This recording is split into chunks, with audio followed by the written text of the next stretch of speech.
দেশের কোষাগার ও ব্যাংক খালি করে দিয়ে গেছে আওয়ামী লীগ। এ কথা জানিয়ে প্রধান উপদেষ্টা ডক্টর মোহাম্মদ ইউনূস বলেছেন, সেই অবস্থা থেকে ঘুরে দাঁড়ানোর চেষ্টা করছে সরকার। আর এই যুদ্ধে প্রবাসীদেরও কাঁধে কাঁধ মিলিয়ে এগিয়ে আসার আহ্বান জানান তিনি।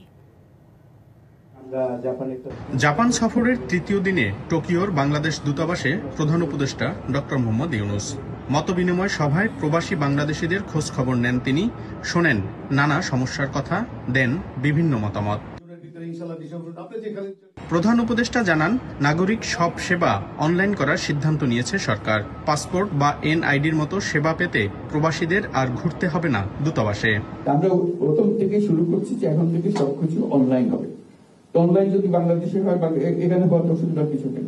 পাসপোর্ট অনলাইন হবে, আপনি ঘরে বসে এখানে দূতাবাসে আসার আপনার দরকার নেই। দেশকে এগিয়ে নিতে ঐক্যবদ্ধ হয়ে কাজ করতে প্রবাসীদের প্রতি আহ্বান জানান ডক্টর ইউনূস। ভবিষ্যতে আরো কত কি করা যায়, যে আমাদের উপরে যেগুলো বলছেন, সে আমাদের অংশটা আমরা অবশ্যই করবো, কিন্তু আপনাদের অংশটা একটু জোরদার করতে হবে। কারণ এখানে আপনারা আছেন, ব্যবসা কিভাবে বাড়াতে হবে সেটা উদ্যোগ আপনাকে দিও। ওখান থেকে বসে গিয়ে আমরা ব্যবসার কথা বলতে পারবো না।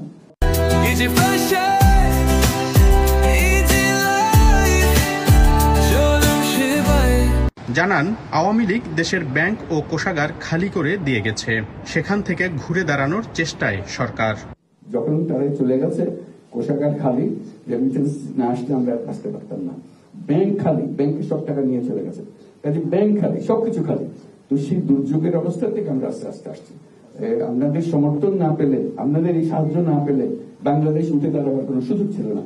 এ সময় সবাই মিলে এক সমৃদ্ধ বাংলাদেশ গড়ার প্রত্যয়ের কথা জানান প্রধান উপদেষ্টা। নতুন বাংলাদেশ গড়ার যুদ্ধে যেন সারা বিশ্বই চষে বেড়াচ্ছেন প্রধান উপদেষ্টা ডক্টর মোহাম্মদ ইউনূস।